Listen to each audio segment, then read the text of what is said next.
Bismillahirrahmanirrahim. Assalamualaikum warahmatullahi wabarakatuh. Alhamdulillah. Alhamdulillahillazi binikmatihi tatimmus solihat. Ashhadu an la ilaha illallah wahdahu la syarikalah. Wa ashhadu anna sayyidina Muhammadan abduhu wa rasuluh. Allahumma salli ala wa sirril wa sayyidina Muhammadin al-Mukhtar wa alihil adhar wa ashabihil akhyar adada ni'amillahi wa ibdali. Amma ba'd.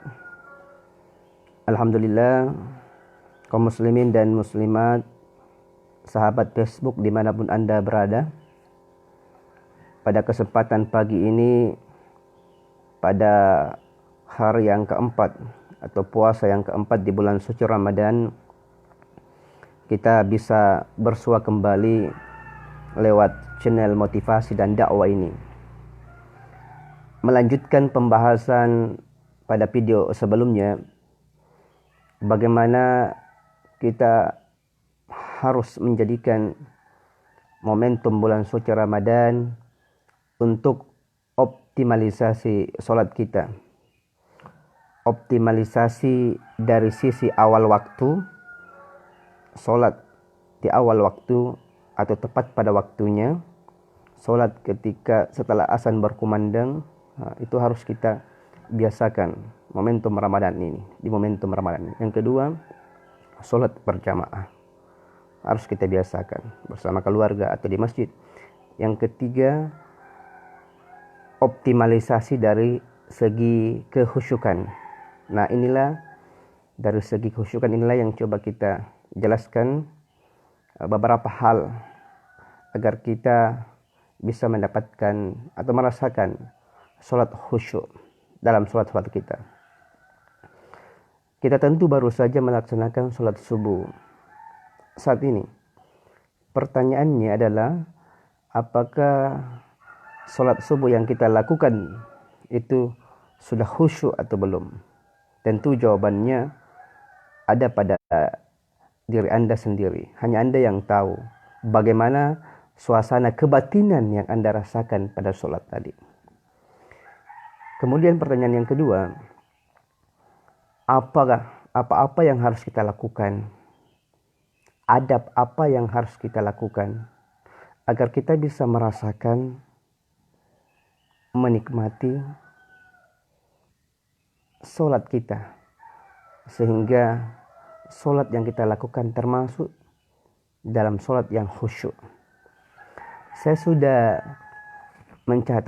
menyarikan beberapa poin dari beberapa kitab yang ada dan penjelasan ulama, apa-apa yang harus kita lakukan agar sholat-sholat kita khusyuk, agar kita bisa khusyuk dalam sholat. Ya, kita mulai dari ayat dalam salah satu surah Al-Mu'minun. Kata Allah, "Qad aflahal mu'minun allazina hum fi salatihim khashi'un." Sungguh telah beruntung orang-orang yang beriman, yaitu orang-orang yang khusyuk dalam sholat mereka. Jadi melalui ayat ini, siapapun yang sholatnya khusyuk, maka disebut oleh Allah itulah orang.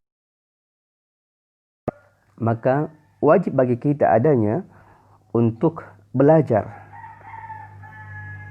untuk terus berlatih, agar sholat-sholat yang kita lakukan itu bisa sampai pada level khusyuk. Hadirin yang dirahmati Allah, disebutkan dalam sebuah tafsir bernama Tafsir Al-Wasit yang ditulis oleh Syekh Al-Azhar Muhammad Ali Tontowi. Yang dimaksud dengan khusyuk adalah ketakutan dalam hati kepada Allah Subhanahu wa taala. Karena ketakutan itu kemudian memunculkan, mampu kita lihat pada anggota badan kita yang menjadi tenang pada saat kita sholat, kemudian kita merasakan diri kita berdiri menghadap Allah Subhanahu wa taala. Nah, tentu saja perasaan yang seperti ini, kondisi khusyuk seperti ini adalah bukan perkara yang mudah, memang berat dan harus dilatih terus-menerus. Nah, apa yang bisa kita pelajari pada subuh hari ini adalah langkah-langkah yang bisa kita lakukan agar kita bisa khusyuk dalam sholat-sholat kita. Secara umum telah dibahas dalam banyak kitab-kitab dan telah dijelaskan oleh para ulama. Di antaranya adalah paling tidak 5 hal ini. Paling tidak 5 hal ini yang harus kita lakukan, yang harus kita pahami agar sholat kita khusyuk. Apa itu? Yang pertama adalah menyadari fungsi dan pentingnya sholat. Menyadari apa yang kita lakukan. Bagaimana kita bisa khusyuk? Bagaimana mau khusyuk? Kalau kita tidak paham apa yang kita lakukan, kita tidak sadar betapa pentingnya, betapa bermanfaatnya, betapa utamanya sholat dalam kehidupan kita. Kita bisa baca, kita bisa googling, kita bisa bertanya, apa sih manfaat sholat dalam kehidupan kita? Banyak sekali, dahsyat sekali. Ya, di antaranya ya, bisa saya sebutkan pada kesempatan kali ini, keutamaan manfaat sholat adalah yang pertama, sholat menjauhkan diri kita dari perbuatan negatif. Seperti ayat yang populer yang boleh saja sudah kita hafal. Inna sholata tanha 'anil fahsya'i wal munkar.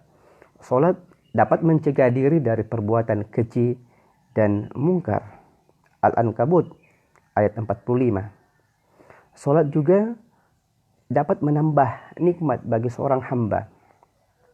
Kata Allah, Inna a'tainakal kautsar fasalli lirabbika wanhar.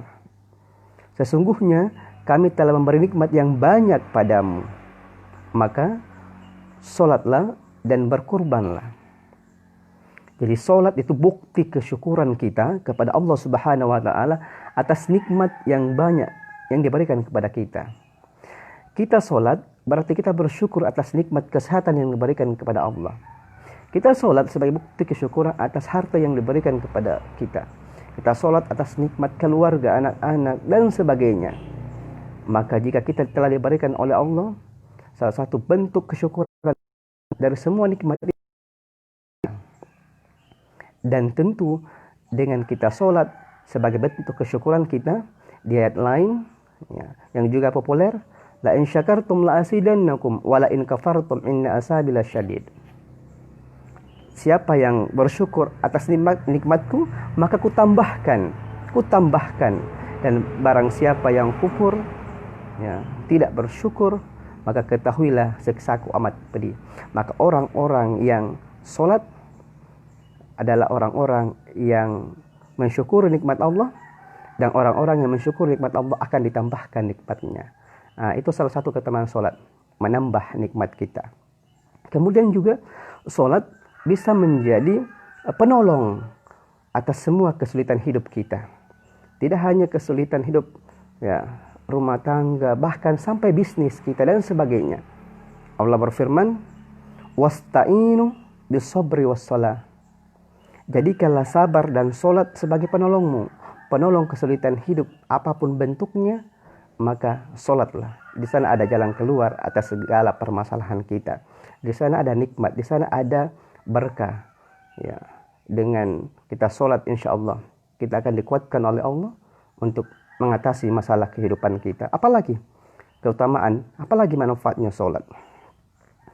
Ya, di ayat yang pertama tadi saya baca sebagai pembuka, sholat itu juga bisa membuat seseorang menjadi beruntung, tanda keberuntungan kita.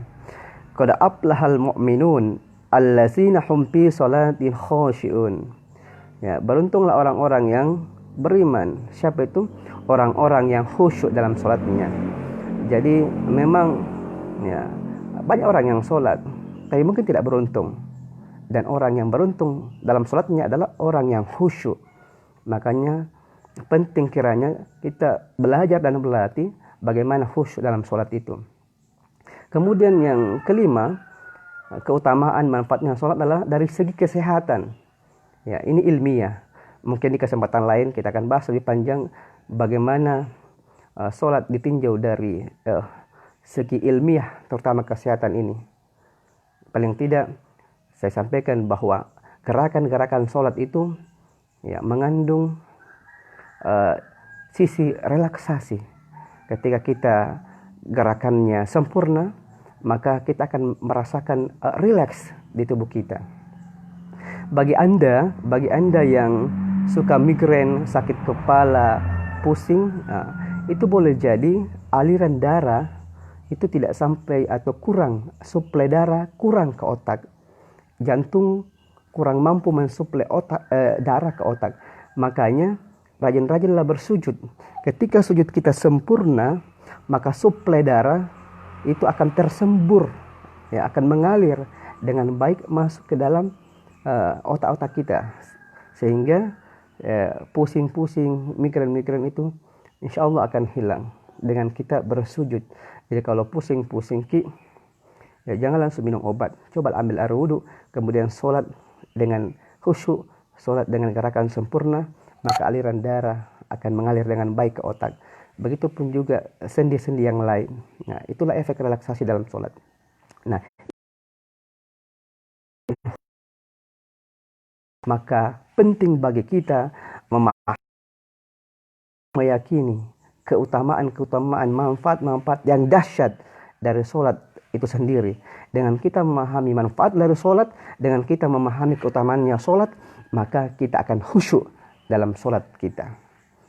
Yang kedua, yang perlu kita lakukan agar sholat kita khusyuk adalah istiqdor al-qalb. Istiqdor al-qalb atau konsentrasi. Kita perlu konsentrasi pada saat kita sholat. Konsentrasi dalam artian mengosongkan hati kita dari hal-hal yang mengganggu dan mencampuri konsentrasi kita ketika sholat. Karenanya disyariatkan niat di awal sholat sebagai pintu awal menata hati dan menghadirkan konsentrasi. Jadi ini salah satu hikmahnya juga. Ya, kenapa ada syariat kita diminta untuk berniat awal sholat? Karena niat di awal sholat itu bisa menjadi pijakan awal, ya, untuk mengkonekkan hati, untuk membuat kita konsentrasi sebelum kita angkat takbir. Nah, itu salah satu pentingnya. Maka penting buat kita agar kita khusyuk dalam sholat adalah konsentrasi. Rasulullah SAW mengingatkan kita bahwa godaan syaitan itu memang luar biasa ketika kita sholat. Ya. Dari Utsman bin Abi Ash, suatu ketika ia mendatangi Rasulullah, kemudian berkata, "Wahai Rasulullah, sesungguhnya setan telah menghalangi sholatku dan mengganggu bacaanku." Maka Rasulullah SAW berkata, itu adalah syaitan yang bernama khonsab. Jadi setan pengganggu dalam sholat itu bernama khonsab. Jika engkau merasakan kehadirannya, maka bertawauslah, ya, bacalah tausu, minta perlindungan kepada Allah Subhanahu Wa Taala, dan kalau perlu meludahlah ke arah kiri 3 kali. Hadis riwayat Bukhari. Jadi penting bagi kita konsentrasi pada saat kita sholat agar khusyuk kita bisa rasakan. Itu yang kedua. Kemudian yang ketiga, jamaah sekalian, hadirin sekalian, sahabat Facebook dimanapun Anda berada, agar kita bisa khusyuk dalam sholat kita, ketiga yang perlu kita lakukan adalah tafahum lil maknal kalam. Tafahum lil maknal kalam artinya mengetahui arti lafal.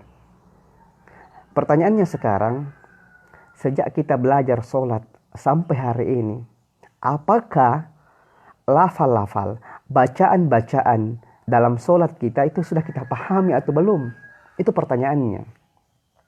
Karena beda tentu konsentrasi, beda tentu kehusyukan, beda tentu pemaknaan seseorang yang tahu apa yang dia baca dengan mereka yang tidak tahu. Makanya momentum Ramadan ini, sahabat sekalian, mari kita coba buka-buka kembali buku-buku bacaan sholat kita. Kemudian kita pahami arti lafal dari semua yang kita ucapkan saat sholat. Sejak mulai pertama misalnya saat kita berniat, pada saat kita angkat takbir, pada saat kita ruku, pada saat kita tasyahud dan sebagainya. Duduk di antara dua sujud dan kita. Makanya momentum Ramadan saat ini kita buka lagi kembali makna arti-arti dari bacaan kita itu supaya bisa menghadirkan kehusyukan dalam sholat kita. Itu penting. Ya, kitab-kitab menjelaskan seperti itu, ulama menjelaskan seperti itu. Tafahum lil maknal kalam, mengetahui arti lafal yang kita baca pada saat kita sholat, mengetahui arti lafal yang kita baca pada saat berdoa, itu akan menambah kehusyukan. Ya. Dibanding kita berdoa, kita tidak tahu apa makna, apa arti dari doa itu, pasti beda. Makanya saya mengajak kepada sahabat sekalian untuk belajar. Kita buka-buka lagi buku-buku pelajaran kita dahulu, makna atau arti dari setiap lafal yang kita ucapkan agar timbul kehusyukan dalam sholat kita. Kenapa? Karena kita tentu menghayati setiap bacaan kita ketika kita tahu artinya. Itu yang ketiga. Kemudian yang keempat, apa yang bisa kita lakukan, apa yang harus kita lakukan agar sholat kita khusyuk adalah ta'zim lillah. Ta'zim lillah. Artinya penghormatan dan pengagungan, yaitu merasakan keagungan Allah Subhanahu wa ta'ala saat kita sholat, dan sebaliknya merasakan atau meyakini kekerdilan, kekecilan, ketidakberdayaan kita sebagai seorang hamba.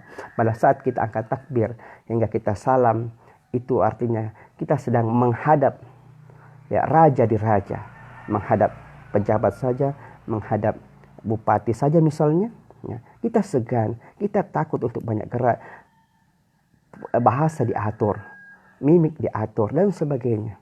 Nah ini pada saat kita sholat, kita menghadap raja di raja, pencipta alam semesta dan sebagainya, yang memegang hidup dan mati kita. Makanya yang perlu kita lakukan adalah mengagungkan Allah sejak kita buang takbir, angkat takbir hingga salam. Allah Maha Besar, kita kecil. Allah Maha Agung, kita tak berdaya. Dengan menghadirkan penghormatan dan pengagungan yang luar biasa kepada Allah Subhanahu wa ta'ala pada sholat-sholat kita, maka insya Allah kita bisa merasakan yang namanya sholat khusyuk itu. Nah selanjutnya, yang kelima, yang terakhir